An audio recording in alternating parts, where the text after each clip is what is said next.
Isang pinagpalang araw sa ating lahat. So, ngayong araw is September 23, 2024.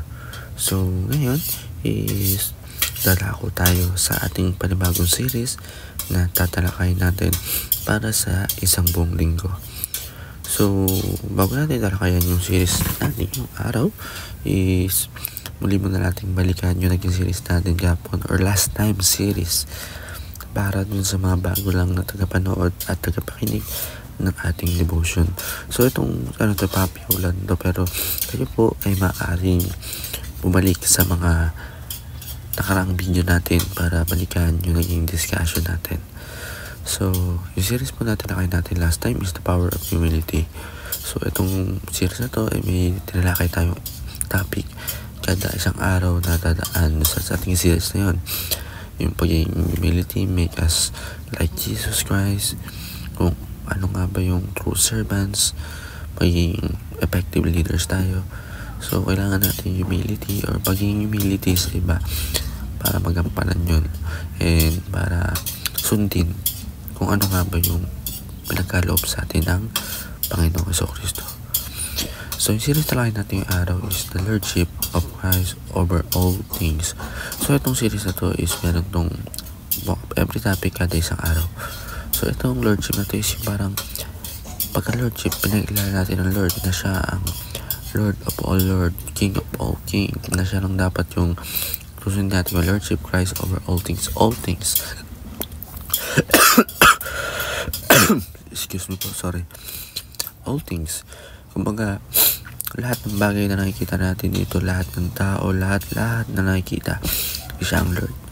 Siya yung Christ over all things na dapat natin siyang sundin, lahat natin siyang i-Lord, i-worship, yung faith natin nasa Kanya.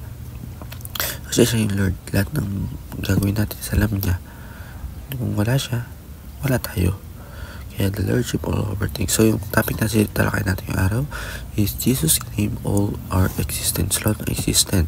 Claim niya yun. Kasi nga siya yung Lord natin. Siya yung may dahilan bakit nandito tayo. Ba't tayo niligtas? Ba't tayo natubos?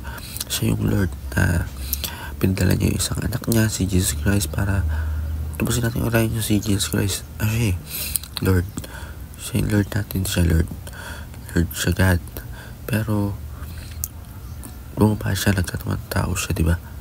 Kaya, yung series talakay natin, yung Bible verse talakay natin yung araw is Romans chapter 14, verse 7 to 9. So, sabi dito, in Tagalog, Romans 14:7-9, walang sino man sa atin ang nabubuhay o namamatay para sa sarili lamang. Kung tayo nabubuhay para sa Panginoon, tayo'y nabubuhay. At kung tayo namatay para sa Panginoon, tayo mamatay.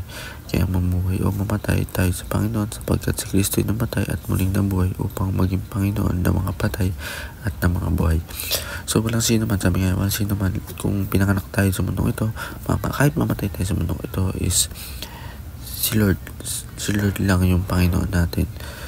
Si Lord lang yung Lord natin, Lordship. So paano mo ako talakay tayo dumako sa ating katuruan? So we belong to the Lord. So nga sabi nga niya, diba, tayo walang sino mang nabuhay para sa pansarili lamang kundi para sa Lord. Walang kahit mamatay tayo para sa Lord. Kaya we belong to all Lord. Lahat nakikita natin to, kahit tayo belong tayo para mag-serve para kay God. Number 2, we live and die for the Lord. Sayo nga nyo. So mabuhay tayo, tayo, mag-serve natin Lord. Mamatay tayo nang na-serve natin Lord.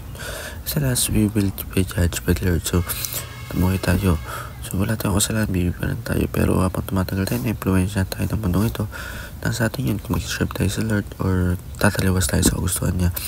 So, pag namatay tayo, i-judge na tayo Lord kung ano nga ba yung maragawa natin. Kaya mas maganda, habang tayo nabubuhay, i-serve natin Lord and gawin natin yung mga gusto niya and mga salita niya. So, yun lang po para sa araw na to na may natutunan tayo sa pakinig at manood. God bless all.